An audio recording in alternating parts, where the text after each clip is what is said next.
Hello and welcome to another episode of This Car Pod. I am Kennan. I'm Doug's crazy friend, Nick. And Doug and Filippo are not here this week. They are both on vacation. So we have brought our crazy friend, Nick, who has a Bentley and a Murcielago and all that crazy stuff, to do this episode with us. But we're going to follow the same format as usual. And we're going to jump right in with the news, starting with BMW. Now, Our favorite. BMW recently released their production numbers for quarter one, and they say that the 5 Series outsold all of its competition. So that's the Mercedes-Benz E-Class, the Audi A6 and S6, the Volvo S80, Lexus ES, all of those cars in Europe. They sold 20,402 units, which is substantially more than all of the other competitors sold together. Now, This is kind of interesting news in that in the United States, it's like the 5 Series is pretty ubiquitous. They're around, but sedans aren't really that hot in demand. But in Europe, they seem to be much more so. And what's interesting to me is that the 5 Series, like all new BMWs, was received as enthusiasts hated it. They're all upset about this car. It's so ugly. It's new. I hate it. Well, the market disagrees. People are buying these cars. I agree with the enthusiasts. I hate it. It's awful. Take it away from the screen. Look, everybody says that, and then like they said that about the E60, that aged, and everybody ended up liking that car. This car, it seems to be largely the same. But there's one car on this list that I noticed that they slated as the competition of this car, and it's the Maserati Ghibli. Now, take a wild guess from January till April. How many cars do you think Maserati sold? Or how many units of the Ghibli do you think they sold? The Ghibli is in a tough spot. It wasn't liked when it came out. It's pretty stale by now. So if this was 20,000. 20,000. Let's be charitable and say they sold 10% as many. So they'd be what, 2,000 units? Now that's interesting. So the Lexus ES, they sold 1,387. The Audi S7, they sold 1,316. The Maserati Ghibli, 51. Ouch. 51 units is all they could shift in that period of time. I think we may have sold more Maseratis on cars and bids than they sold. This is the company in general for the Ghibli. It's insane. I think they sold more Fisker Oceans year to date than they did Maserati Ghiblis in Europe.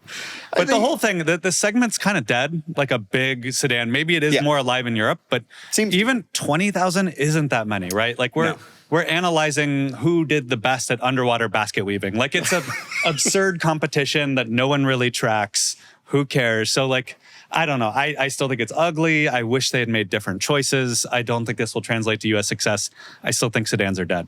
Interesting. Well, I don't think the market totally disagrees with you on that, but it seems to be that BMW is really proud of having outsold everybody in Q&A. Good for BMW. They needed a win. They needed a win. All right, on to the next news story. Yes, Maserati. Speaking of struggling brands. Nick, what do you have to tell us about Maserati? You know, I miss my Quattroporte.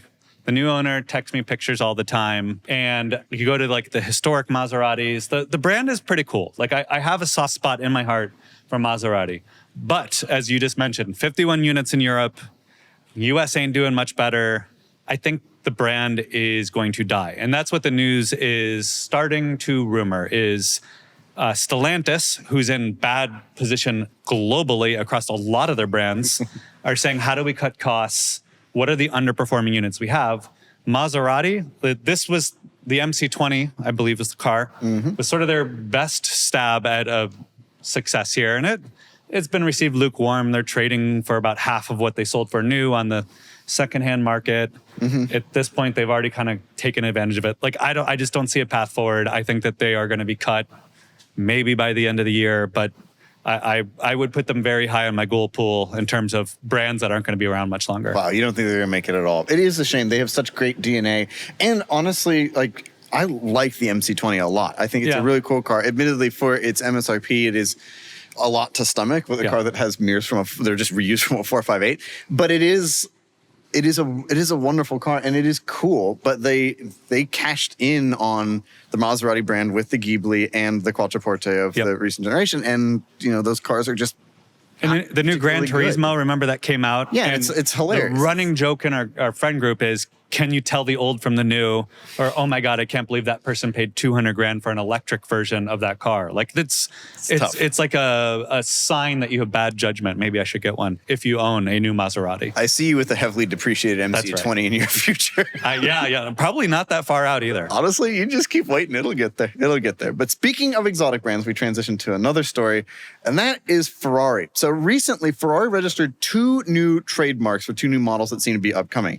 Now, they said that they were going to introduce 6 new cars this year. They've already introduced a couple of cars. They've done the 296 Speciale, and they said the EV was going to come, but now they've kind of pushed that to 2026. So in theory, keep pushing. Some of us say keep pushing, and the market doesn't disagree. But it seems there'll be 4 new spots open, and they've occupied those with allegedly 2 cars that will be called the SC40, not the SC430. I know you only know cars to 2011 edition, baby. Right. And this one, which makes less sense, the CZ26. Now, I suspect that the latter one maybe will end up being some one-off car because Ferrari does this occasionally for really special clients. Like the Eric Clapton car? The Eric Clapton car, the F60 America. So like cars that are just very, very, like for really important people and good clients. But the SC40 has a nice ring to it. Now, there is also rumor that Lewis Hamilton is working with Ferrari to develop an F40 successor that will have a manual transmission. So you kind of start to wonder, it's like, maybe are they like putting that in there? I don't know. But nonetheless, they have a lot of names to register, though. As we know, like the Testarossa was one that they had to, in the 50s, they had a car called the Testarossa, the 250 Testarossa, pontoon fender car. Then in the 80s, to keep the trademark alive, they had to re-register those old names because they were going to go out of use in Italian law, and so they had to recirculate them. And so they started doing that. And we've seen that with the SP3 Daytona, the Super America, cars like that. They also have other cool names in their inventory, though, like Europa, Vignale, and like logos like MM for Mille Miglia. They haven't brought any of that back, but they've decided that SC40 and CZ26, which just rolls right off the tongue, that's what they want to call these cars potentially. So we'll see. This is so your jam, and my eyes were just glazing over as you were spitting out random letters. I think they should bring back the F-150. I don't really care what they do. I hope that they're actual real cars and not just the one-offs for the billionaires. They're mildly cool when they do that, but like you and I, we grew up reading DuPont Registry and oogling at, hey, here's a 360, here's a 430. Like we knew their cars, and now they're just like random letters and consonants, and this one has a deviated stitching on the undercarriage or whatever it is. Like it's getting a bit much. So I hope that they're real cars and not just like this random one-off. I do too. We'll certainly see. The trademarks are out there. We'll see if they actually develop into anything. And it better be supercharged if you're going to go SC. Can you imagine? There's never been a supercharged Ferrari. They've only done turbos. Time is now. Better than electric. It would be better than electric. But moving on to the next news story. Sticking with high performance. So Porsche recently released their 963 RSP. Now this was they would tease this a little while ago that they did a road going version of the 917. They did one example of it, and they kind of teased it like, what if we did it again? And so they recently built this car. They built it's a one-off example. Now Doug was concerned as a owner of a Carrera GT in the lineage of the 959 Carrera GT 918, and this would become the new thing. Seems like that's not going to be the case. Porsche says that it's a situation where they're saying never say never. We could do this again, but they built this one for Roger Penske. Now, Roger Penske is 88 years old. This car sits a quarter centimeter off the ground, it seems. Good for him, man. So I don't think he's going to be using it. Timo Bernhard was the one who drove this car around. They drove around Le Mans with the road registered 917, which is built for Count Rossi, and this car. Which to see the two of those together, can you imagine? And they did this to we're getting closer to Le Mans, so they wanted to get people excited, and it felt like the right time to do it. But it is interesting. Like the interior of it has like your traditional deviated stitching, like Porsche nonsense that you and I can't stand. Houndstooth. But it is cool. I mean, it has the twin turbocharged 4.6 liter V8, which is largely shared with the 918. It has like an X-Track gearbox and all that stuff. I mean, it is a racy car. It is the spiritual successor to the 917, but just wild that they're doing this. Can you believe that? Like that's on the road. I mean, if they saw Aston Martin putting out Valkyries, I have to imagine someone over product planning said, why can't we do that? We have more racing pedigree and more credibility in the space. And let us not forget, I love that we're doing enthusiast stories here, but my era, the 90s and early 2000s, we had the 996 GT1. Imagine if they were selling that to customers and there was more of those hanging out today. Like that, I would freak out over any other Porsche more than I can think of. Like a Carrera GT, any of the new models, the 918 Spider, yawn. But give me a 996 GT1. I would lose it. Or if I saw CLK GTR. I mean, Right. and this kind of is that modern They're equivalent. trying to do the new version, yeah. Yeah. Now, granted, it's not for homologation purposes. They're just doing this because they can. Right. They built it. This car was actually built in the United States, which I think is fascinating. And they built it in a factory. They like partitioned part of it off and kept it secret from normal employees. Wow. So they didn't know what they were doing. Yeah. Wild stuff. But if it is interesting. They say never, and there could be cars like the CLK GTR and the GT1 and stuff like that come back. That would be pretty cool. But that's the modern. If I were David Axelrod with Axe Capital, I'd want something like this. You know? Nice. Love, Just flex. nice. Love a good billions reference. That's a cute, 992.4 GT7. I got the real car. Okay. I don't know what numbers and letters they're on now, but Well, yes. But it's funny you mentioned the Valkyrie because that's actually our next news story. So Aston Martin has announced they're going to build 10 versions of the Valkyrie and they're going to do the LM. So Aston Martin is taking this car to Le Mans this year. Yep. Very exciting. It's going to have an NA V12 at Le Mans. It's legit. But they're going to build 10 cars that they've allegedly, I think they're currently on sale. I don't think they've sold them to customers. They're track-only models. But the thing that's interesting about this is very much like some other cars that they've done in that this isn't built for a race series. So they can do whatever. It's track-only, but they can do whatever they want, no restrictions. And so these cars might actually end up being faster than the cars that will race at Le Mans. But nonetheless, I love that manufacturers are doing crazy stuff like this. And also, as if the normal Valkyrie wasn't insane enough. It's like, how rich do you have to be to you need this level of drug to scratch your automotive itch? Yeah, I was going to say the feedback that I've heard on the Valkyrie is it's too soft and unfocused. So I'm glad they're listening to their customers here and making it more hardcore and extreme. But it is really cool. I know you strongly disagree with this, but we both love the F40. I love the F40 LM. I like the race car version of the already over the top one. So just from a pure the halo to the halo car, this is a cool move by them. It's going to have a very limited market, but even think of the FXX versus the regular Enzo and cars like that. Well, it's interesting you mentioned that. So they were very specific to point out that customers can just take these cars. These don't have to live at the factory. But of course, if you want the factory to come and prep your car and do the whole track day thing, they will send people out to do that. And to be clear, I don't like when people put F40 LM stuff on the normal F40. You like the pop-ups? Yes, I like the pop-ups. I like the normal wing. I like the wheels in particular, the standard F40 wheels. Oh, but a good 5-spoke. Good 5-spoke. No, but the LM has the cool 5-spokes. Yes, but it just doesn't look right to me. It's and the thing with the F40, but I get it for the brake upgrades because the normal F40 brakes are not Some of us like some bolt-ons, if you know what I mean. You mod things and I don't. That's one of our great differences. But nonetheless, pricing hasn't come out about these, but a standard Valkyrie is a $3.2 million car. So you have to imagine these will be probably closer to $5 million. Who knows? But nonetheless, it's really cool that Aston is I think this is the future for Aston. I think producing mid-tier V8 Vantages and sort of everyday cars with AMG engines, people are going to get bored of. But if you just go more and more extreme, this gets people talking. It's desirable. And I'd rather see them sell a couple cars for $3 million each than a bunch of cars that are worth $35,000 10 years later because they're fancy Jaguars. And who knows if the racing car is successful at Le Mans? That might make these cars even more appealing. Yeah. It's that's what happened with the McLaren F1. It won Le Mans. To the Aston Martin people, if you're listening, for the press launch, you need to have Alonso in the regular Valkyrie and Stroll in the LM and see who's faster around the track. Well, I can take a wild guess at I don't know. He's got some downforce. Yeah, but Stroll put it into a wall. Today's episode is brought to you by True Classic, the makers of really, really nice shirts and other garments that actually fit.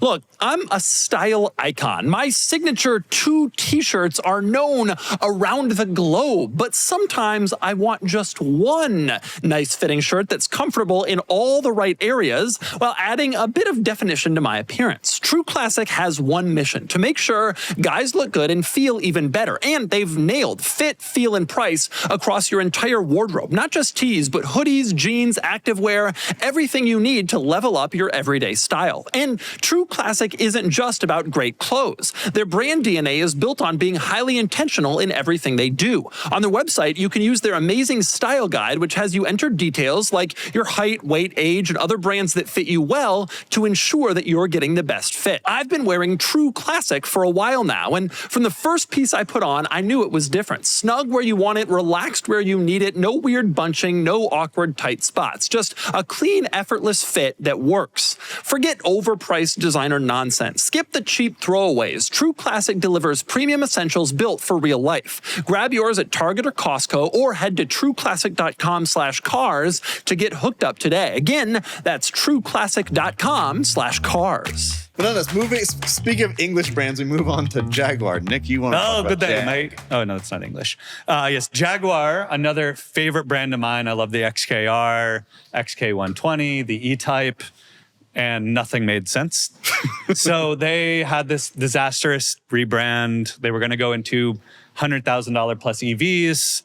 Obviously, the EV market has cooled considerably, to put it mildly. The ultra luxury segment is kind of in a flux, and everyone made fun of Jaguar. Now, I work in advertising, and as someone in an ad execs type position, I could see what they were going for, right? There's been so many hot takes of, oh, they just needed to get attention and change the conversation, and what they were doing wasn't working, yada, yada, yada.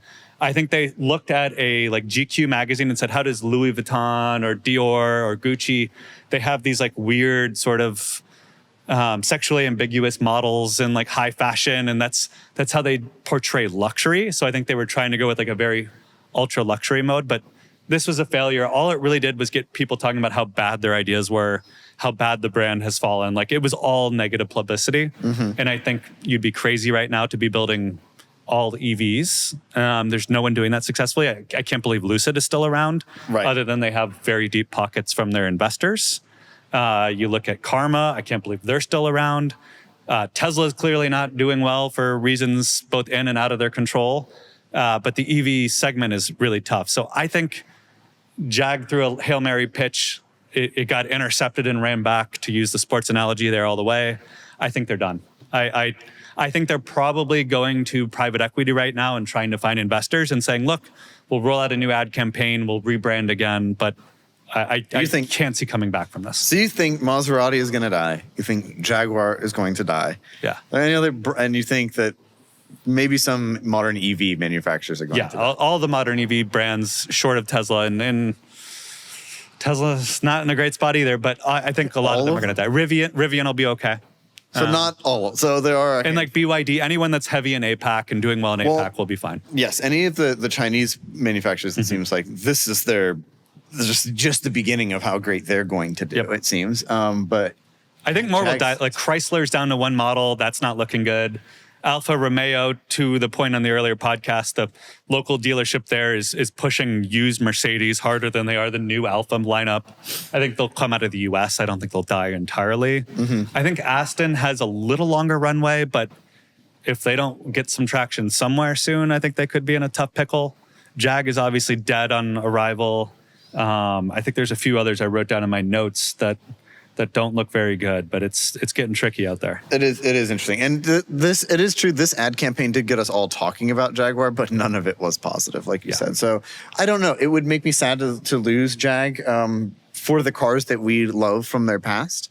But I mean, when was the last time you got excited over a Jag? Yeah. Realistically, I mean, it was the recession. Those cars, were so long ago that everyone's forgotten and moved on. Yeah, that's true. So I don't know. We'll see. The future remains uncertain for Jaguar. Quelle surprise. Yes, moving on to so talking about electric cars, moving on to Trump's Tesla. Yeah, he's submitting it to Cars and Bids. It'll be no reserve, going live on Monday. So Trump has said that he's going to sell his Tesla. The quote you wanted me to read around this because I think it's great, which I will happily do. So, I mean, I may move the Tesla around a little bit. I have a lot of locations. I have so many locations. I don't know what to do with them all.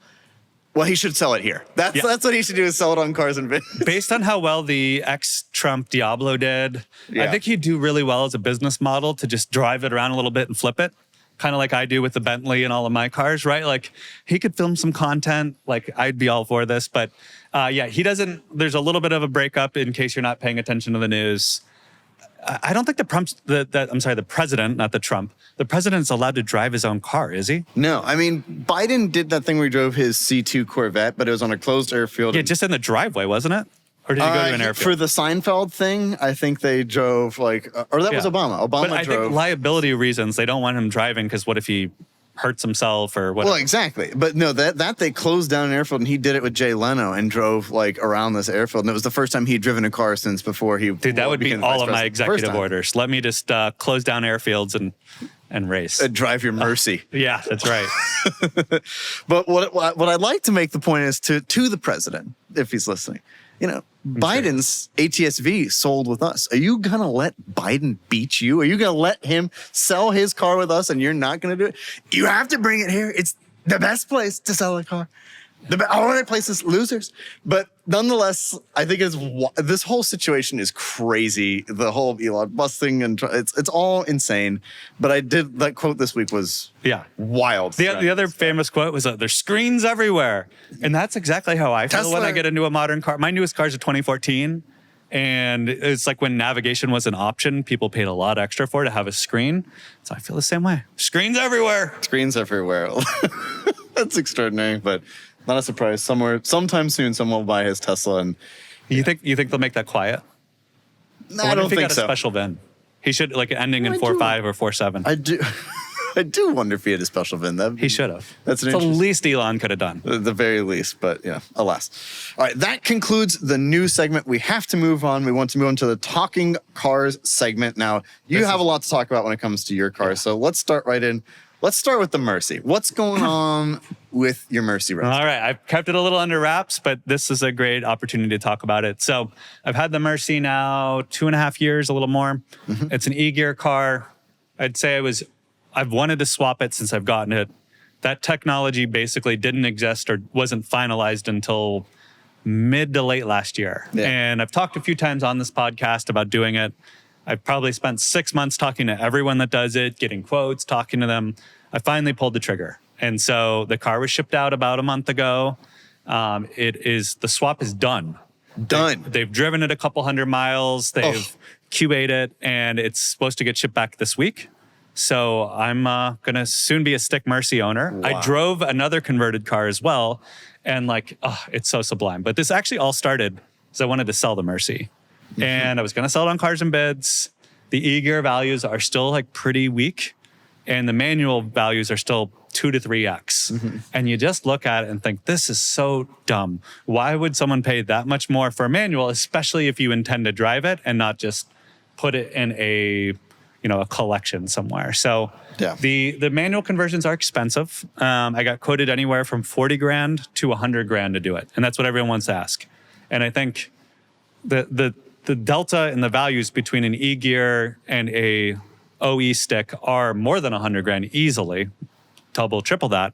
However, if you look at the Ferrari market, a converted car never gets what an OE car gets or even near it, but it should get back what it costs to convert it or a multiplier, or either a good chunk of that, if not the whole thing. Yeah. So I think that your reasoning makes a lot of sense. I also think the Lamborghini market in particular is less sensitive to modifications than the Ferrari one. Yeah. Ferrari people, they do not like modifications at all. Agreed. And also the Lambo guys seem to drive their cars more, generally speaking. And so I think the stick conversion makes a ton of sense in your car. And like you said, the spread is the chasm is so large. It's irrational. It does not make sense to be paying over $1 million for the same car that you could buy for $200K, with the main difference being a click-clack. Right. And granted, I prefer a gated manual transmission. I love it. Yeah. The E-Gear, I have to say, in your car was pretty fun to drive, honestly. I don't think you lost that much of the experience. Yeah. It's still insane. Every aspect of it. No, I was an E-Gear apologist. Thank you. It is fun at high speeds when we do our canyon cruises. It is unbearable in first. Mm-hmm. And unbearable in reverse. If you're trying to parallel park somewhere, if you're using it as a normal car, it's really annoying in those capacities. And it still is it's always more fun. So I was, when I was thinking of selling it, I was looking at a Diablo. I love the Diablo. I was just fascinated by it. And then I started to wonder, well, how much of it is because I'm shifting my own gears? It's certainly that it felt more analog was the the primary attraction. But Oh, look at that car. I know, they're so cool. They're so cool. Deep and I think cool. you and I both, like, this car imprinted on us from an early age that, like, it's wedge shaped. It's so neat. Bedazzled, the movie with Brendan Fraser and Elizabeth Hurley, she plays the devil, and she drove a black Lamborghini Diablo. An early one, I think memory serves me. But Or in Gone in 60 Seconds, Gone when in they're, 60 they're seconds. boosting cars, and Nick Cage has the famous line, Angelina Jolie. Yep, exactly. I won't repeat it in case I get censored again, but nonetheless. So I may end up still selling the car when I get it back. I want to drive it some and then have it be the first public sale of a converted car. That was originally my pitch. But after driving even just one converted car, I'm like, oh, this might actually be a keeper. So I'm pretty excited. I went with Machina Motorworks. They're in Austin. Basically, they have been converting Ferraris for many, many years under a different brand name. And then there was a whole split. But they got a lot of experience doing that with the Ferraris. And I think the other thing you mentioned was the Ferrari purists are a little weird on conversions, but some of the early Ferrari conversions, they used, instead of using like a solid rod, they used cables. The cables were notorious for getting stretched and needing readjusted and not being great. I think with the Lambo, they're taking a lot of those learnings and developing it right with 2025 technology. So Is it a shift rod then in that case? yeah, it's all solid rods. as far as I understand. That's great. And like and it's an engine out. I mean, it's a pretty substantial service, but I think that they're like, even the factory cars at this point are out of calibration in terms of their e-gear. So like you can actually make it shift better than an OE stick, or at least that's what everyone says. So I'll get the car back hopefully next week. I'm going to drive a ton on it and then produce some videos for Cars and Bids, going over the whole experience. And then maybe, just maybe, we'll be selling it. Maybe we'll be keeping it. That sort of remains to be seen. I suspect you hold on to it for a little bit. I mean, you should drive it and get the experience of driving a manual Mercy around. Yeah, no, I definitely want to do that. I'm keeping it the whole summer regardless. Yep. I was texting with Ed Bolian about his Diablo SV, and he didn't want to trade because he's got 2 Diablo SVs and doesn't really need another Murcielago. But I've been kind of like quietly shopping around just to see what's out there. There's a few cars I got my eyes on, but for now, a stick Mercy is going to be pretty killer. It's insane. Yeah. It's such an insane car. I'm so excited for you to get it back, and I'm glad you took the plunge. You did a lot of research, like looking at a number of different conversions, and this one seemed to be the one you settled on. Was there I'm any still particular reason terrified for that, or you're just terrified. in general? The guys at Machina have been great. Like, he texts me every day. We're going over things. I made them keep it an extra week and just drive it a ton. But like, Wisely. there's still a lot of unknowns, right? Like, I think the total number of converted Mercies is probably 20 across everyone who offers it, maybe 30. So like, no one's like had a long-term ownership experience yet, which makes you nervous. But it's the same trans, it's the same clutch. Well, and this isn't exactly cutting-edge technology. Yeah, they're all taking the OE cars and basically reverse engineering it. The main hurdle, the reason why these didn't exist up until recently, was just the TCU programming, which someone finally cracked the code on, like, pun intended. So Nice. I can't see why this would be problematic long-term, but time to drive it. And that's the nice thing. My car is miles, so like, what's driving a couple thousand more miles? It's the one you want to do that to. Right. Ultimately, it's the right use case for this. So I'm sure. very excited. I can't wait. I can't believe it's happened that fast. Like, I thought this would. Doug and I both thought you're an idiot, and it's gonna. This car won't be back before Car Week, and admittedly, it ain't back now. So they were basically done in 2 weeks, and then there was a delay where one of the guys got married or something like that. But like, Small it shop. goes quick once they get it up on the lift and start. They had the engine in and out in the same week, and had all those things done. And then the next week was waiting for the new Carbon Center Council to come in and a few odds and ends to put it back together. But they've done enough now that it's not. They're like, it's not hard, it's just time consuming. Man, that's what I found with Ryan from E39 Stuff. When he started doing conversions on the E60, the first one took like 2.5 months, and now he can do it in a week. Yeah. I'm not saying if you take your car to him. The thing is, you always run into other stuff. Did you run into any other things? With Mercy that Motor you did? mounts were toast, which I guess is fairly common. There was one other minor. Everyone's going to have some while you're in there. So it's just a matter of how deep you want to go. Right. Yeah, it's a Lamborghini at the end of the day. There's always, always something. Yeah, a 20-year-old Lamborghini. Right. This episode of This Car Pod is brought to you by Acre Gold. Now, you all know that I'm all about finding value, whether it's a pristine 964 911 or an immaculate E46 M3. But let's talk about a different kind of asset, Acre Gold. Inflation's hitting harder than a V12 at Redline. Gas, car parts, even car washes are through the roof.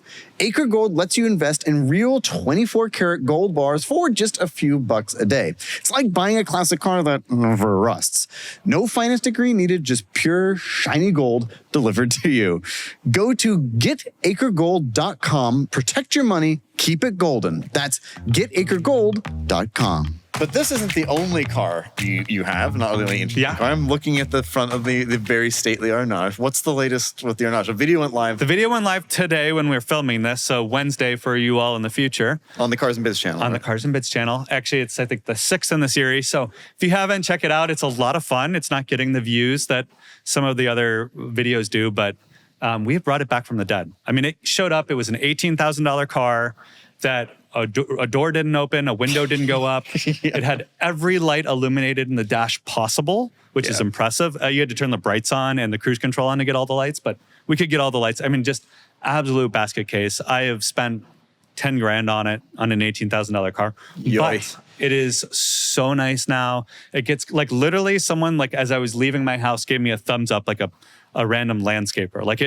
it's like stops people in their tracks when they see this purple Bentley just like putzing around. And it drives great. It hasn't broken down in a while. It's a normal car. When you showed up with it for the first time here at the office and I got to see the car in person, I just like Doug was like, I don't think you've realized what you signed up for here. It smelled like coolant. It was rough. Yeah. I mean, the thing was beat. But in the end, it does seem like you've done better than any of us had anticipated. Yeah. I thought you'd need an engine. I thought it would need all kinds of stuff, but it doesn't, touch wood, doesn't seem to have needed that. And you have turned it around. If this car hadn't ended up with you, I think it would just ended up for parts, to be totally honest with you. And even then, it would have been a stretch. It's like the old Land Rover. It needs to go to someone willing to get their hands dirty and also look for parts. Some parts are NLA, no longer available. But there was a viewer sent a clip to Mr. Gadget Guy, I think his name was. He reviews electronics. He bought an Arnage at a Mecum auction in similar shape as mine, like needed a lot of stuff. He didn't even look at it. He sent it immediately to the Bentley dealer in Broward or Palm Beach. Oh my God. And said, spare no expense, fix everything you can find. And they spent $73,000 on the initial round of repairs. He picks it up from the dealership and drives it home 100 miles and doesn't make it home. The transmission goes out. He sends it back. He's basically into this car over 100 grand. And yikes. The list of stuff that he fixed and the list of stuff I fixed is almost identical, both in terms of the failure points, as well as just like the number and severity of issues. So just paying dealership prices and paying for both the parts and the labor is the difference between spending 10 grand on the car and 100 grand on the car in terms of your refurb. He did a few things too I wouldn't recommend, but even my wood trim, right? That was my most expensive fix, $3,500. I got a quote for 12 grand to redo it. And that's where the dealer would have sent it. So like, and then you can imagine they probably also charge 5 hours of labor, removing the trim and installing it. It's like you're suddenly getting to like 15 grand in wood trim. And then it adds up really quickly if you aren't trying to be smart about the costs. And this guy, for better or worse, just told the dealership, make it new. I don't care. Man, Bentley taxes. It's insane. Heavy. But if you're an enthusiast, that wasn't that bad. I'm in it under 30, barely. And it's for 30, that's a pretty cool daily. It is. Now, admittedly, you could probably buy a decent one for 30. They all the dealers asked 30 to 40. All of the online results are not supporting those comps. But interesting. I suspect anyone you buy is going to need stuff. No one's maintained it well. Other than Mr. Gadget Guys, who I can't imagine he would let go of it now that he's 100 grand deep into this 30 grand car. But he's got to get, well, I hope he enjoys driving it. He's got to get a lot of miles. Yeah, he better.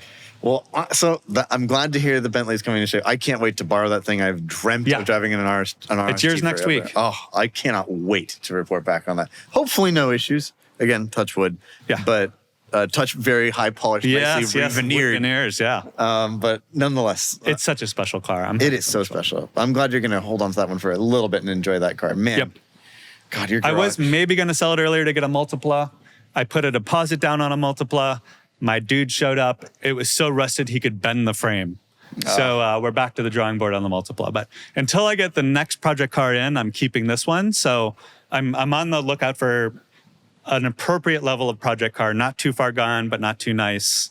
So if you have a could multiple, come or go anytime. Yeah, if you have a multiple, holler. But I think there's like 2 people in all of North America. So yeah, that's very ideally, if you're in like Poland or Netherlands, that would be ideal. Very true. Now, I'm glad your cars are doing well. Seems that all was good on that end. Can't wait for the Mercy to come home. I drove an interesting car last week. So we're doing a special film on a car that's coming out very soon. So I drove a BMW E9 CSL. Now, you know vaguely of this car, the Batmobile. You drove an E9 at Car Week last year. I did. And all of us were like, this is such a Kennan car. It's handsome. It's a little slow. It's just perfect for you. It is. Now this one, I need one with the M stripe. But so this is a special version of the E9. It's correct. Not any. The E9 in general is a really wonderful car, and it gave birth to the BMW Big Coupe. So the 6 Series that came after the 8 Series. But the thing about the CSL was it gave birth to the M division because BMW, it was the first car that the motorsport division built as a homologation. So before the M1. Before the M1, this was what the team worked on. It was actually Bob Lutz brought in it was at BMW of all places, and brought in a bunch of engineers to start this brand. And I got to drive one that had just finished a beautiful restoration. And I have to say, I drove it last week on the 8th of June, which is Carson Bits' anniversary day. And so I got to drive down PCH with the sun going down in an E9 CSL 5 years after I was at Doug and Blake and I were sitting out of Doug's patio, starting this thing, freaking out over the number of submissions we had and all the work that we had to do. And it was so surreal to have it come like full circle like that of like, I cannot believe we're going to have a car like that on the site. And now we do. I dreamt of having cars like that. And I hope it continues to go that way. And maybe next year it'll be an F40 I'm driving on the PCH. Who knows? It should be. But nonetheless, this car was amazing. The things I found that were striking about it was it drove, it's a classic. Yeah. It doesn't make a lot of horsepower either. The road-going versions of this car, I think, only made 207 horsepower. It's not a lot. It doesn't weigh that much. About 2,500 pounds is what it weighs, which is heavy-ish for the era, I guess, but not that heavy, all things considered. Very usable, super smooth, gave you the vintage experience. And like just to drive Genesis of where it like all started as someone who bleeds the BMW M colors, it was amazing. It's so cool looking. Like again, so cool. It's an icon just in terms of both its looks and its whole vibe. That was the thing that blew me away because I drove this in like on Newport Coast, like kind of around Crystal Cove and down into Laguna, where you see crazy cars all the time. People lost their minds. Right. Like the number of people that were taking pictures. I stopped to get gas in it. Everybody came up and took a picture of the car. Right. And I guess to me, it is a very crazy shape. But like to other people who don't even know what it is, it was like a spaceship. And again, in a place where there are really special cars all the time, it was like to drive what probably maybe was the most special car driven on that road that day was a cool experience. I feel like I'm getting more turned on by older cars as things go on. Like I look at that, like I don't know what the values of these are, right? But like if you've got a bunch of money and you're like, oh, I get a new McLaren and everyone thinks I'm some kind of a capitalist, can I say D-bag? Sure. I'm a capitalist bad guy, or I drive this car and I'm a connoisseur and champagne falls from the sky. You wouldn't be a self-indulgent weenie, sir. You'd be a connoisseur. Exactly. Thank you. It's so tasteful and so special in a way. Money cannot buy that today unless you maybe bought the Valkyrie LM or that weird Porsche thing. Like you need that level of crazy to match what you could get here with like an E-Type or a 3.0 CSL. Like it's so different and so special. It is, and I think that's one of the things that differentiates people who are rich versus people who are rich and interesting. Like car enthusiasts who are rich and interesting have something like this. Whereas if you just get money and you're not that sophisticated when it comes to knowing about cars, you go and you buy every Ferrari in yellow, maybe. Oh, well, all right, that's a bold claim, but nonetheless, like that, you hit the nail on the head, and I think it was, and it was clear based on how people reacted to it, and that's not the reason to own a car is how others react to it. But admittedly, I felt that it was very cool as someone who I feel is I like to consider myself kind of a steward of the brand. Well, yeah, and it was cool to see like normal people react to like, wow, what is that thing? You buy a car because of how it makes you feel, right, as you're driving it. And this car makes you feel special and like you're preserving history and just like so connected with the machine in a way that no new car really can. Totally. I'm so glad you got to drive it. It is such a peak Kennan car. I hope you get to own one day, even if it's not the CSL, maybe it's just the regular, but like it should totally be on your bucket list here. Totally. Like you said, I drove my friends last year at Car Week, and and his was, I think it was a built 3.5 on engine. a 17-mile drive or whatever. Like, that was so cool. Yeah, that was really cool. I'm very grateful to letting me borrow that. That was car insane. For that moment. What a generous guy. It was a crazy nice guy, and it was wonderful. And this just reaffirmed it's like, it still drives like a BMW, it still feels like a BMW, and that straight six sound is just wonderful. The experience matters, and this car delivers it. The vintage experience is cool. Life is better in a classic, as they say. That's right. But yes. That's what my wife tells me every day. That's exactly right. Okay, so that's enough talking cars. We now have to move on to the market report, which is brought to you today by Nick's Bentley keys. He even has a Cars and Bids little lanyard complete on with it. electric tape to hold in the unlock button. As you do. You want to hear? Hold on, this thing beeps. Let's see if we can. Traditional Bentley form. It's not beeping exactly. It should beep. It beeps really loud when it beeps. It's insane. I have no doubt. But we are going to talk about a couple of interesting cars that you wanted to note, and I'm going to start with R8s. Now, you had a V8 R8 coupe, 6-speed manual, lovely car. I had one. What do you want to say about R8s? The current owner is now selling it and using some of my photos that I sold it to him with, which is totally fine. Which is something that I took. Everyone's pinging me, be like, "Hey, dude, it's your old car. It's your old car." And like, I think his ask is in the 60s. If you look at the Cars and Bids results, a V8 6-speed R8 can be had in the 60s. You can spend up for a little bit lower mileage one or nicer one. If you want the V10, you got to spend up a little bit more. But in the 60s or less, and for some of them, it is an insane value. Mid-engine, it looks amazing. It feels amazing. Much like you described with that 3.0 CSL, people around you react to it in a way that's just strictly favorable. No one's like, oh, that guy's kind of a jerk, or like here to fire my dad. No, they think like, oh, it's Iron Man, or oh, that looks so cool. I remember when that came out. Like, it's a almost 20-year-old car now, but it's a V8 from an RS4. Mine has 86,000 miles on it. Like, driven like a normal car, not like a 20,000 mile Ferrari. And it holds up really great. Yeah, I have to say, we had this red one. That one was awesome. This sold, it was a red 6-speed V8 coupe. And it just sold for 66 grand. Doug did a video on it and all that stuff. I drove it around for a little while to do videos with it for the photo guide. And exactly what you described. There was somebody who came up to me. This woman was driving a Gladiator and pulled up next to me. I thought, like, the car was really loud. Had an aftermarket exhaust on it, crazy loud. And she pulled up next to me, and I thought, I was like, oh, I was in this neighborhood which hates cars, and I thought she was going to yell at me, but she was like, I had to turn down my music to listen to your engine, and I was like, I'm sorry, it's really loud. She said, no. What are you talking about? It's an R8. It's supposed to be loud. Like, she was like into it, like really excited, and everybody freaks out over it. But all of it was positive. I didn't have anybody who like cut me off. Like, everybody lets you in traffic. People are just like into the car. And to your point, this one had 47,000 miles on it, but it was tight as a drum. Like, it was so good. Like I said, it's one of the few times when I've been like, I could get rid of the M5 and just drive one of these all day. But in the end, I made the decision to keep the car, of course. But nonetheless, I agree with you, and I think they are tremendously undervalued. You got it. If you're an enthusiast looking for a car under 70 that checks all the boxes, the V8 R8 is hard to beat. Also, the R-Tronics, not the greatest transmission, but it's easily swappable. There's a guy, Third Pedal LLC in Alabama, that he does it over a couple cold ones in a weekend. I don't think he actually drinks, but you know what I mean? Like, it's so swappable that you can pick the spec you want. So like, you can be like you guys had an amazing Samoa orange one recently. There's purple ones. There's that light blue color people really like. There's so many cool specs. I don't know. That's an S-Tronic, I believe. But like, Audi did some pretty cool stuff back in the day. So you can also just shop around for the right car, the right spec.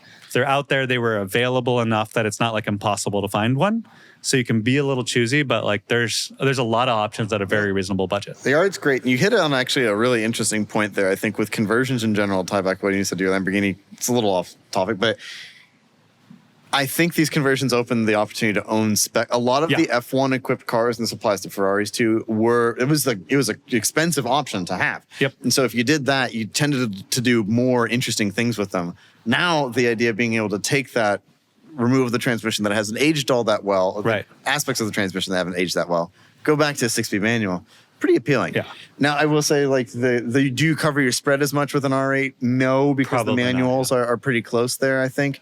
But nonetheless, They're cheaper to swap than, like, say, a Murcielago. But yeah, the R8 GTs only came in automatic, but it's swappable. that's the one. Yeah. That's the one you swap. That's the one I would want to do personally. But there were some that came in like purples, or that Third Pedal LLC company. They'll take a pre-facelift one, they'll facelift it.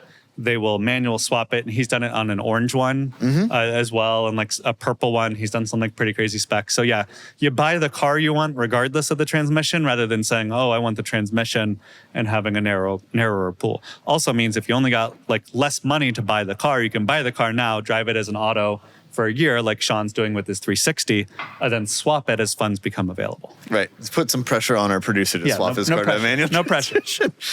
But no, that's a great point. R8s are a great value. Buy it. Yeah, buy. There are only a few objects in your life that are absolutely essential to your well-being just because of how much time you spend with them. For me, it really comes down to two: my beloved E39 M5 and my mattress. Believe it or not, I'm equally in love with both. That's why I'm genuinely thrilled to have Brooklyn Bedding as a sponsor. They let me pick one of their mattresses to take out on a test drive, and I went with the Aurora Lux cooling mattress with the cloud pillow top. I'm genuinely astonished. It's a total game changer. Before this, I was tossing and turning, waking up hot, sore, and honestly still tired. Now I wake up refreshed after a night of cool, tranquil sleep. It's wild, and I am definitely not turning back. Now, I'm a side sleeper, so I need something soft enough for my shoulder, but still firm enough to keep my back happy. This thing nailed it. No more lower back pain, no overheating. Emily's sleeping better too, dreaming of track days in her E90 M3 CRT, which is really saying something. Brooklyn Bedding has been doing this for over 25 years. Top tier comfort and quality without the ridiculous luxury price tag. Every mattress is custom made by master craftsmen at their facility in Arizona, and they ship for free anywhere in the US. Plus, you've got up to 120 nights to sleep on it, and if it's not for you, they will help you return it and swap it for something better. So if you don't hug your mattress every night like I do, it's time to upgrade. Go to brooklynbedding.com and use our promo code CARS at checkout to get 30% off site-wide. This offer is not available anywhere else. You have to use our promo code on the very last page of checkout to get this discount. That's brooklynbedding.com and use our promo code CARS for 30% off site-wide. brooklynbedding.com with the promo code CARS.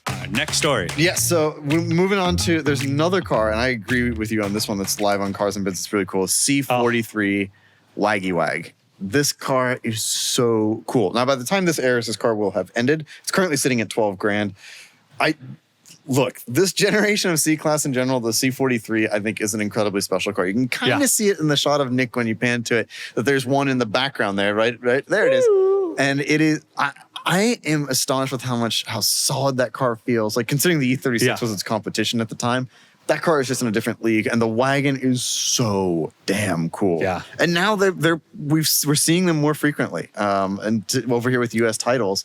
Look at that. How cool is that car? Total sleeper. I love the photos they took here with the dead grass.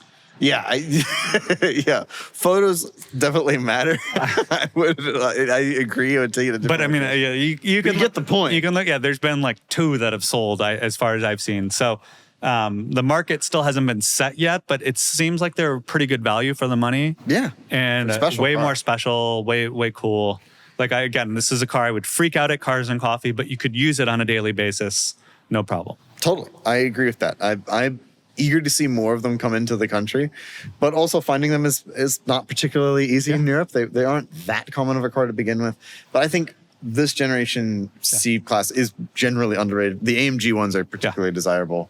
You could do a 6-speed R8 V8 and this for under 100 grand as your ideal 2-car solution, and find me a more tasteful, interesting, and enjoyable 2-car solution for that money. Pretty good. That's pretty good. One car I wanted to call out this week that I thought was kind of insane was this E46 M3.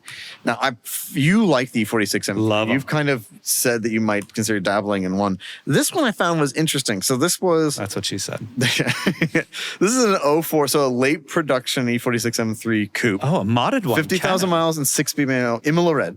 but mods. And when I look at this car, I'm like, I mean, yeah, the mileage is low, but it's like I don't know about what that should go for based on the work it would take to unmodify it. But it went for 45 grand, which is big money for like an E46 M3. When I looked at the most expensive ones we have sold with manual transmissions, because they were offered as SMG too, this is the 5th most expensive E46 M3 we have ever sold. Wow. All the other ones we've sold that were cheaper or more expensive than that did have lower mileage. This one in particular sticks on mine with 2,400 miles. The 4th most expensive one was 25,000. So this had double the mileage, and modifications, but it sold for serious money. And I think that it speaks to like the benefit of taking to an auction. It's like somebody wanted this car with the upgrades that it had, because in addition to some of the aesthetic mods, it had real stuff. So Evolve Venturi intake system, which is a must on that car. The Bizen Vanos upgrade, it had stuff like that. So like really desirable stuff that sold for real money. Like I was just blown away by that result. And it was quite a bidding war at the end.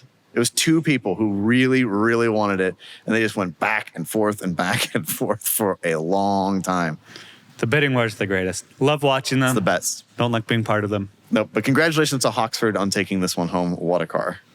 I do like the color. I'm sure that helped a lot. Imola. A 50,000 mile Imola, as you would say, red E46 M3 is not easy to find. So No, it is not. And so even with the mods, it's like, I think, quite a result. I like the mods. I know you do. Yeah. I know you do. There's a few I would do differently. To each their own. Yeah, exactly. But nonetheless, I was very proud to have like such a strong result with what is admittedly a hard car that's hard to find.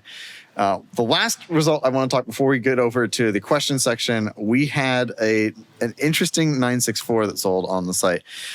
So this, again, I can't keep up with the number of manufacturers that modified 964s, but this is an RWB wide body 964, and it sold for $171,500. Real money for one of these cars. But I mean, look at it. It's just wild to me. Again, would I do it to my 964? Maybe not, but these are really popular with people, and people spend real money on them, because it doesn't look like anything else. I liked RWB a lot when it was sort of a if you know, like niche Japanese tuner scene kind of thing. They've now kind of become like a rich guy collector thing, and I don't get it. Like I would do a Singer or something where they're like doing everything to perfection versus a guy flies from Japan and does it over a weekend with a blowtorch and Sawzall and all that. It's impressive. People like them. It just, I guess it just speaks. It's an impressive result for you guys, and I get that people pay for RWBs, but to me, what it says is I'm yucking that yum right there. I agree with you generally, but to me, it says the market does think differently on this. Like they clearly value this so much. This one's actually pretty tasteful for an RWB too. Some of them are a little tacky. This one, like I like the color. The mods are not too, like sometimes he does like these quadrupled stacked wings and stuff that are just like Hot Wheels ridiculous. Like this one has a little fairly clean. Yeah. No, I agree with that. I just thought it's just eye-opening to me, because I have an ongoing list of all of the people who do this, who modify these cars this way. Did you want to hear? I'll run down the list. So Singer being the most successful in that, like their name has become a verb. You Singerize a car, and that applies to a number of manufacturers. Gunther Works, RWB, Paul Stevens, Theon Design, Emery Motorsports, the Keem Project, who I really like because they build the Safari ones. Calamar Automotive. I'm putting Roof on this list. I was going to say Roof is the only one I care about. So Kager or whatever Retro and Evo Max. So that it just keeps growing. I think that's like a 10% of the tuners out there. It's every week there's a new one. Yeah, but it's the same recipe. Take an air-cooled 911, make modifications to it, charge a lot of money for it. Now, granted, a Singer, they're charging $1 million. For their cars. So at that number, Singer's doing some really impressive stuff, as is Gunther Works. I think they're like a cut above the rest of them, but I agree. Each one will come out and be like, oh, we're planning only 20, so you better act fast. And it's like, bro, you're going to sell 3 of these. Like you don't pretend it's scarcity here. Like there's not that many. Yep. RWB again has this cult following now that I think they've ascended to almost manufacturer-like status, but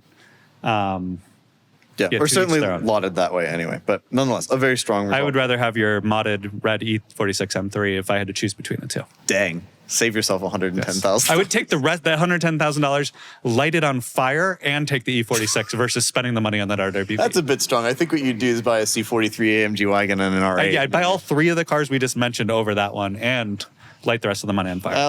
Or spend it on Bentley maintenance. But to each their own on that one. But now we're going to move to questions. Questions. If you want to ask us a question, click the link in the description below, or you can go to the Cars and Bids community section where there will be a post where you can ask us a lot of questions. And we got asked a ton of great questions. I spent probably an hour and a half going through these the other night, and there's so many good ones. But we're going to jump right in with this hypothetical because Filippo's not here, and I think this one would be fun. So the question from Ariel1194 is, answer this hypothetical. Filippo wins $1 million to spend on cars, but the catch is that only his friends can choose the cars that he can buy.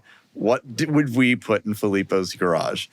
Now, the question really is, how nice do you want to be to Filippo? Is it stuff that we want him to have or stuff that he would want to have? Let me answer as Filippo first, so then you and I can choose. Okay. You see, I would never spend that much money on a car, so I would just buy a $10,000 car and put the rest in an S&P 500 index fund. That's exactly. I can't do his voice well, but just extrapolate. No, Filippo's my impression of Filippo goes like, yeah, legitimately, that's what I would do. He'd be deeply uncomfortable with spending anything more than a reasonable amount of money on a daily, which I would think is maybe it's like 40 for him, but he wouldn't. He doesn't like expensive cars. Never spent. This would be painful to him to drive an expensive car. He's never spent 40 on a car in his life. Yeah, that is true. So what would we get for Filippo?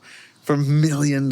I think one car I would get for him, is a 550. Because Filippo, although he'd never drive that, although he says he's never drive it, it's the one Ferrari he and I both agree on that we both really love. Yeah. Which for him is saying a ton. And it kind of makes sense. It's under the radar. You have to know what it is. They're actually relatively reliable. They're relatively good value compared to like a manual 575. Mm-hmm. So he's got the value thing.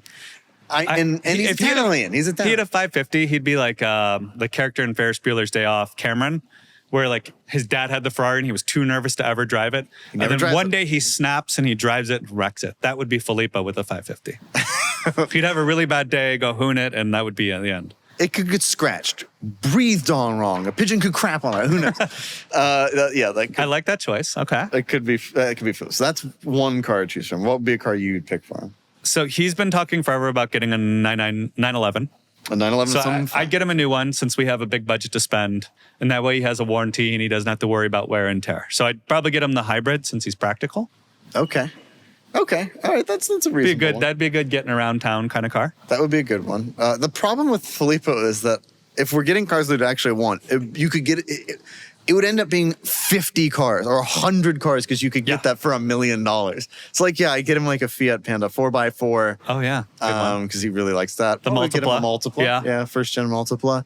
I'd get him a new E-Wagon for the same reason, warranty, and he loves his E-Wagon even though his is really rough. Yeah, dented on every panel. Getting rougher every day. Been a nom and back kind of thing. Yep, I think I would make him keep the 500 A-bars just because a little torture. Yeah. I'd get him a couple more. Get him a couple of We could have like Cletus does, only the race would be with only his Fiats. With Fiat 500 A-bars, and I think the rollover rate would be a lot higher. on top heavy those little cars. I'd get him a Gucci one, and I would get him I guess GQ edition one. Get him one of those. Wasn't there a J-Lo edition as well or something? Am I making that up? I don't Maybe know she was that. in the Gucci ad is what it was. What else would you get him? What would you get him? Anything crazy? Like you want him? I want him to have this experience.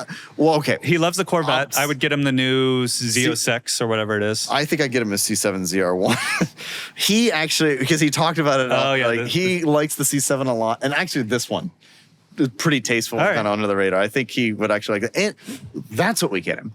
He's starting to really get into track driving. He really got a taste for it. I think you get him a spec race car of some kind. Like a spec Miata for him would be like really good with the trailer and then the truck to tow it. He goes to Arizona occasionally. He can blend in more. Fractional ownership of a Valkyrie LM. All right. He could have a quarter of it. So to answer this question there, I think it would be a mix of cars he likes and cars he wants him to experience, but he is too cheap to do so. And I think that's probably how he would end up building that. But some good choices in there, I think. Yeah. Okay, moving on to another question. A3PO asks a question for myself and for you specifically. If Doug had to have one vehicle in his garage, only one car, what would we pick for Doug? And he explicitly says, no Mercedes-Benz wagons are allowed, as Doug still wants to go off-road. It has to do everything. One car for Doug. What would you pick? So I'll be Doug first. Well, you see, that's the reason I got the Sequoia is that I made the list. I have one car to do everything. It's the Sequoia. It's a little too He would J1, argue but- the Sequoia because it has 3 rows, off-road capable. It has advanced driver support so that it can drive itself, basically. Which, if you take all of those requirements for Doug, does narrow it down to a very small list of niche vehicles. I am taking a somewhat fantasy view of this here. A G650 Model A. He loves his convertible G-Wagon. Okay. He needs 3 rows and off-road capability. So it's lifted, it's got a convertible, and it's got 3 rows. It's a bi-turbo V12, and it would win Cars and Coffee no matter which Cars and Coffee you went to. So the only thing you lose is like the Countach levels of like handling and visceral feedback. But otherwise, it's ugly, it's quirky, it fits the whole family, it goes off-roading, and it's got a ton of power and it's special. Right. I think that's the car. And I'll let you have it's Mercedes, it's still a Mercedes. It's not a wagon though. It's not a waggy wag, but it is a Mercedes. It's a convertible actually. And it is a convertible. And it's the same convertible and rear window as his G-Cab. It is. So Yeah. it could have all of it. Noodle could ride in it comfortably. His kids could ride in it. It is a pretty comprehensively insane, but good choice if you had to get rid of everything. I struggle. I would second that choice. A3PO suggested a Ford Explorer ST, like one of the newer ones, which actually is It's a dope choice. It's I love a very the ST. good choice. Yeah. I don't know. I think it would have to be an SUV of some kind. I think it would be if he could import a new 300 series Land Cruiser. That would also probably give him what he wants. Yeah, so it'd be so boring for Cars and Coffee, Canyon Cruises, all that. It would be, but this is probably the A right 456 answer. Venice. I don't know. 456 Venice It doesn't would be- off-road. I guess you'd Can't have be- to rule that out. Right. A Sterrato, if you could convert it to a shooting brake. Maybe. Oh, I didn't thought of Like a building a coach-built car. Sterrato. A coach-built Serato, hard to fit the kids in. Or if we made a but Sterrato Urus or RSQ8. that.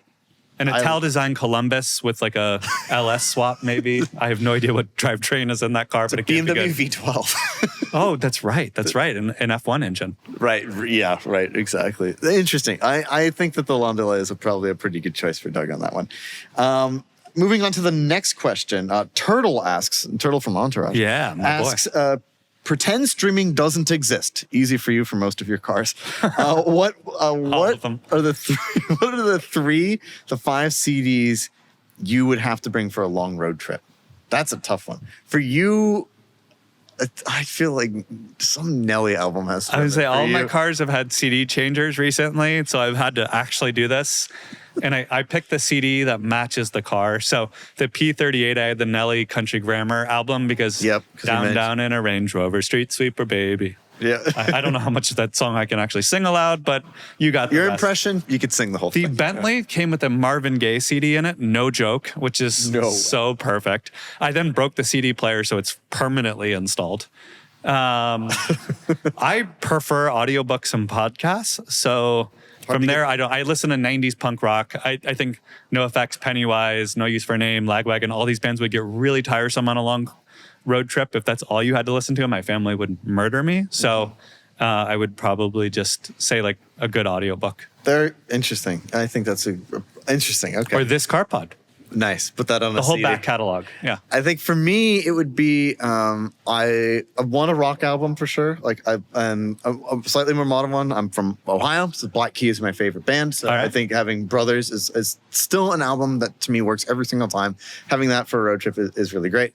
Me being me, I like to have some jazz too. Probably like a John Coltrane greatest hits on there would be kind of nice, especially for evening cruising at high speed. I think that's good. Maybe Brian Simpson is another jazz artist who I really like, so I could see having that maybe. Then I would want some kind of for road trips. I love listening to the Eagles. I just think it All right. especially in the Southwest, it just fits. Like, I think that really works.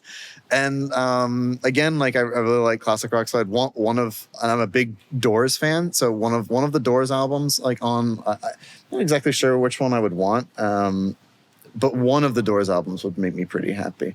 Otherwise, like usually my phone, when I have it, like when I'm sorting through, I listen to everything. Like my phone has like from 90s rap to I have like gospel on there too, not because I'm like super religious, but because it's like it's really happy music, to jazz, to classical, to heavy metal. Like I have everything on my phone. I know. So it's hard for me to like pick CDs. It's such a hard question. I get into one song and I will listen to that song 100 times in a month and then never again. Like I'm on like Sum 41 kick right now, and there's like 2 songs and I listen to those 2 repeatedly, and then I will suddenly be like, I'm over this song and move to the next one. So that's a hard question to think of, like longevity. I'm disciplined about that. You know who isn't? Doug.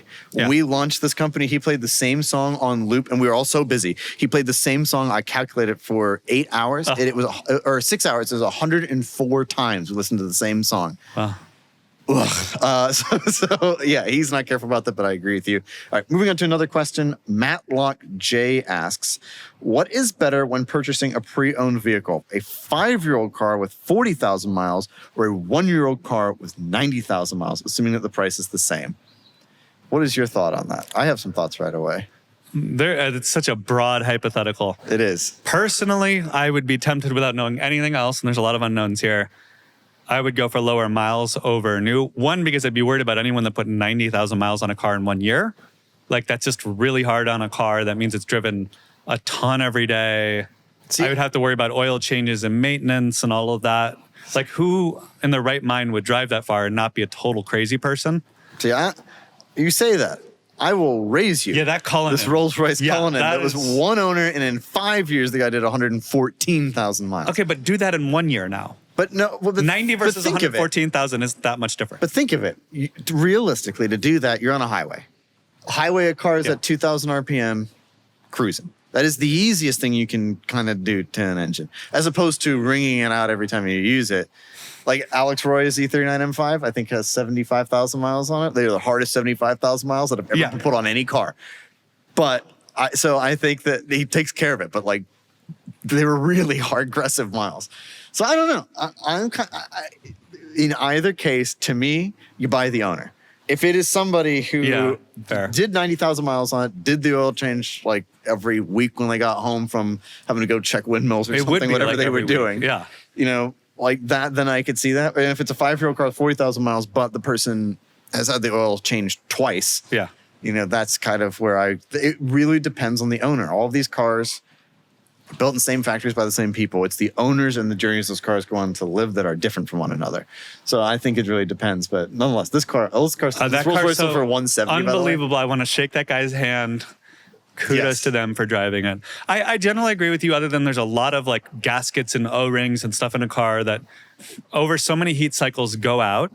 And at 90,000 miles, like you're kind of getting to the natural lifespan of a lot of parts. At 40,000 miles, I would expect to have less of those kind of things. It's true. To your point, I would want to know a lot more history on each, but all things equal, also, I would go 5-year-olds and 40,000 miles. Also spoken like somebody who's owned a lot of German cars. You know, right around 90,000. You get a better value. Your depreciation curve on a 5-year-old car is going to be like half off versus 1-year-old and same money. Like you're looking at a used E-Wagon or a new like Corolla. Although maybe not that bad. Although again, this thing's sticker was $438,000 and it sold for $170,000. I know. So I don't know. Good for them. I don't know. But you always buy the owner. Okay, we're gonna do another question. So this is a ranking question. Rank all of the this one is for you. Rank all of the Lamborghini Special Edition cars. So that's a pretty broad list, I would say. I think you and I have disagreements on what we determine is a limited edition car. Because I looked at what you wrote down, some wild stuff. Well, yeah, the intent of the question was certainly because he gave the examples of the Veneno and the Centenario. Yeah. So he's thinking of those like we built 20 or 50 of them or less, but like actual ground up different cars versus special edition to me is like the Monterey edition, the Versace edition. Like there was a lot of quote unquote, like you could consider an SV a special edition. And Lamborghini and Ferrari, for that matter, are so good at Porsche for milking their customers with, towards the end of the run, we're going to have all sorts of these insane, the LP654, the whatever, like they just came out with all sorts of ones to push more inventory. Right. So it's also, I would say it's the difference between a trim level, like the SV I view as a trim more than like an addition. I view these as like, they said they were going to produce a certain number of special cars. Sure. And they did. So a great example is the Reventon. Like I view that, it's that a was Mercy top of my underneath, list too. and that is, I don't want to jump in right with number one, but I would say that it's probably number one. it. Yeah. It's actually, I take that back. I'd say the SE30 is probably, I would call that a special or a trim, but okay. I don't know. It's not a unique car. It's just a different color, body blue kit, Alcantara. completely different exhaust. The windows are different. Like, I mean, like, yes, blue Alcantara. I don't want to do an inappropriate gesture here, but I'm thinking it. I don't know. I think SE30 is probably it's not the most it's special. no more special than the Versace edition Mercy in terms of its trim level. That is not true. The Versace edition It got had little unique stickers on the side. interior. It had blah blah blah. For those of you who are unfamiliar, Everyone knows the Versace Mercy. It's got the little patterns. It came in white. It only white, right? They're only Well, offered the in white. SE30 was just known for coming in purple. But it wasn't. It was also offered in black and silver and a bunch of other Yeah, cars. no, I'm sure. They did a lot of stuff to the SE30 to make it. They very did a lot desirable. of stuff to this car. They did put a one sticker thing on to it. this car. They put a sticker. They on put it. an interior in it. And it's a bad sticker. Look at that. No, it's It just says RRRJ. You know That's all it says. you Look at don't it. you don't understand fashion like I do. Okay, Clearly, it's pretty yeah. special. I don't know. I would not put that one as high on my list. but It's number 2 on mine. number 2 on yours. I am going to put the SE30 as number 1. The Reventon is number 2. But you went all the way back to the Mur. So you have the new. Okay, I think we can agree. The new Countach should be pretty low on that list. Disagree. Disagree? The new Countach. I'm the only person in the world that likes that car. It's not at the top of my list, but it's certainly not at the bottom. The Sesto Elemento and Veneno, I think, are kind of Hain. Those are at the bottom for me. I like the Aventador in general. The new Countach is just a rebodied Aventador. And so therefore, all of the special Aventadors, the Aventador J is my favorite, the one with no windshield, like basically like a weird, ridiculous, crazy Aventador is my favorite Aventador. Then the Countach version, and then all the other versions. But yeah, that thing. How many did they build of this car?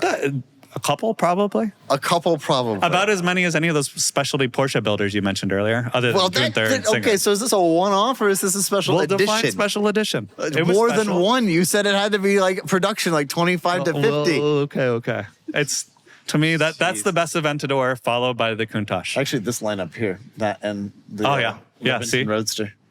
Yeah, that is quite something. Okay, but you That also guy's had taxes must be insane. Yep. How many all the ones loopholes he's avoided? taken advantage of, yeah. There's the Most wanted by the IRS, whoever that is. All right, you had the Gallardo Concept S. They built one, and it was a concept. You know what? It does not count. Prediction here, hot take, windshields no longer in style. Windshieldless cars, if you want to make a special edition, take the windshield off, put a pillar down the middle for no reason at all, I'll buy it. But isn't that just some cynical BS? I'm going to call Machina and say, before you ship my car back, chop that windshield delete. windshield delete. Leave the beveled side Give glass. me some of those pilot glasses with a little leather cap. That's all I need. I think I have a pair of the glasses you can borrow from my right. pre-order car days. Okay, so my list. You have a number on here that I'm just going to say are not eligible, including the Gallardo Concept S. Insane The person. car's so great. Literal I insane want it. person. I want it. I'm going to put SE30 at the top. Then I'm going to put the Reventon after that. Personally, I'm going to count your Aventador J. All right. Put that. Well, that might be. They may have only built one of those. Then I would put. I personally think the Sesto Elemento should go after that. That's a very serious, like track focus, stripped out, nothing to it car. It's an impressive design, But it's an impressive car, full stop, in my view. Like I think it's a really, really impressive car. So Okay. I would put it after that. And then I think at the bottom, I don't know. Like again, I think Diablo SV was a trim. I think Diablo GTR was also a trim. I had the VS edition SV, which is what Ed Bullion to spot, the Victoria's Secret version of the Diablo. Watch Ed's content. I'm a big fanboy, but they took the SV and then they took the stickers and reversed the order so it was VS for Victoria's Secret. That was pretty much the main difference. They chromed the wheels. They did a couple and they made it white to match the Angels catalog. God. How cool of a like how ridiculous. That's so Lamborghini in the 90s. It's so stupid. It's so emblematic of what they were about. Yeah, desperate for money. At the very bottom, though, I am absolutely putting the new Countach and the Vanina. I think the new Countach is at the very bottom. I like the car, but it is a very cynical. I think the other cars are way less cynical than that one is. I think over time, people will grow to appreciate it. Right now, we just view it as cynical. Right. We'll see. We'll see. It's no more cynical than any of the other hypercars we mentioned at the top of the segment. The Valkyrie LM, Nick, a way to take money out of rich people's hands and all of these, do stuff. Yeah, but all of these cars are for that. That is the Valkyrie race car is so ludicrously insane. I would take the Countach over the Valkyrie. You take the new Countach over the Valkyrie. Yep. Okay. Okay. All right. Just so I could flex on Doug. Be like, hey, that thing got CarPlay? Didn't think so. Oh my God. Oh my God. You got lane assist on that? Nope. All right, we're going to do one final ranking. Okay, one last one, and then we're going to call it. So we're going to rank all the Mercedes black. So model car Nick asks, rank all the Mercedes Black Series models. So to be clear, all of those are, so there's the SLK Black Series, the COK 63 Black Series, the SL65 Black Series, the SLS AMG Black Series, the C63, and then the AMG GT Black Series. Those are all the ones that exist. Yeah. So at the top, I think we agree, or let's decide. The worst one, again, they're all really starting good out cars. with saying, if someone says Black Series, my brain immediately thinks of the CLK Black Series, right? That's what I think. There's other Black Series, but that to me is like the Black Series. Or if someone just said Black Series without specifying, I will automatically assume the CLK. That is like, and it's not the most expensive, it's not the most powerful. So if you're saying rank it as best, it's not the best, but it is, in my opinion, the most iconic, the most memorable, my favorite Black Series is the CLK. I would probably with the manual swap. And it was the only, well, actually, I don't know if I agree with that. But You like the little dinky little. you know, it's just, I actually agree with Doug. It was built to be an automatic, and it's an AMG car. The whole point of an AMG car is it's got a big motor. You point in a direction, you put your foot down, the tail steps out, and it's just crazy. With a manual, it's like, the car was just never offered with it. I'd really like to drive one, and maybe it is that transformative because it's a pretty serious car underneath. Like, it's got very adjustable suspension and all that stuff. But I don't know. You know, I agree the automatic that came in it is awful, but I've found manual swapping to be really easy. Right. You just ship your car out, send them some money, and it comes back. All right. That's all there is to it. Right. So couple of cold ones. I would say it's too easy not to. Couple of cold ones. Yeah. So, okay, we agree with that. I think then it has to be the SL65 Black Series, because that legitimately looks like a Batmobile in black with that crazy wing. And the fact they took the convertible and made it a coupe. Yeah. And crazy. It's super wide bodied.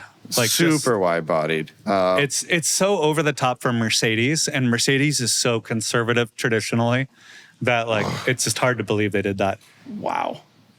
And that motor's wasn't it in like Pagani's and yeah, I mean, it's still produced today. That biturbo V12 was one of the great engines, and it's odd because it doesn't really suit like a hardcore car because it builds power like a jet turbine. There's a fake one that comes to our Cars and Coffee every once in a while. There's a real one too. Yeah, and it's weird to be like, is this a $25,000 car with a body kit, or is this the most special car I'll see all month? Right. Can't tell. Exactly. I'd definitely put that a second. Right below that for me, I'd put the SLS Black Series. I love, love, love driving those cars. They're so much fun and so hardcore. And particularly in Solar Beam is my personal favorite color on that car. It's a lot. It's a lot, but it looks so cool. And it's like, Mercedes doesn't often make supercars, right? And this one, they did, and they went full crazy with it. And I just really, really like it. And it's NA, you know, it's a big, big engine. You know what those trade for? A lot of money. I can't remember the exact figure, but I feel like if I had that budget for a Mercedes, I'd be getting an SLR McLaren, but but this actually drives well. The SLR is not a particularly nice car to drive. The brakes will put you through the windshield. It's gorgeous. The transmission is the same in the Black Series, the SLK or COK Black Series. It's not a particularly fun car to drive, but it is really cool looking. This drives 1,000 times better. And I don't know. So I would put that next on my list. Then I think I would put probably the C63 Black Series. Again, last of that NA V8 engine. Wonderful car. We just sold that red one recently. And then after that, I think I would put the AMG GT and then the SLK. Nothing against the SLK. It was never sold here. And it was kind of a weird car for them to start doing this with. And so it's never been my They favorite. had a V8 in that though, right? It was, yeah. So no, it pretty was a V8. impressive Miata-sized V8, but Yeah, it's a crazy car. it's a bit of a sleeper. Yeah. You would never know. You just think it's hit some chick car, but Right. And the AMG GT Black Series is a pretty extreme car, but yeah. this just with its NA engine edges it for me. And so I think that's probably my order. I think I agree. I don't take any objection. I maybe would do slightly. I would definitely do CLK, SL65. SLK is last, so then the middle three there. I wish the C63 had just a little bit more like flair or panache. Like it's got some canards. It's got some little things to distinguish it visually, but it's just not like the SL65 where they made the thing like 3 feet wider. I wish the C63 had like that level of or the front fenders on that CLK are just like, they're so good. It's the best one. I will forever think when I think Black Series. Yeah, it is a darn shame none of these came in manual. But now that you can swap them, swap the world, baby. Yeah, such a cool car. Well, that's it, Nick. That is our episode. Best podcast we have ever done, and it was without the 2 oafs. That's right. We didn't have to talk about any EVs, did we? Oh, we talked about the Model S selling, but otherwise, no EV talk. No Nissan executives were mentioned or harmed in this particular I don't video. know if even Japan, any of the manufacturers were mentioned. No offense to the JDM boys. It was just all enthusiast cars, but that's we got maybe a little too exotic and a little too European here, but maybe. But nonetheless, we hope you enjoyed it. Thank you all so much for listening, and we will talk to you in the next episode. Goodbye. Ooh, we got that in harmony. What are you doing? Where are you going? Oh my God! Don't touch the. Oh, I have the. Oh my God! You're a disaster human being. God, ridiculous person.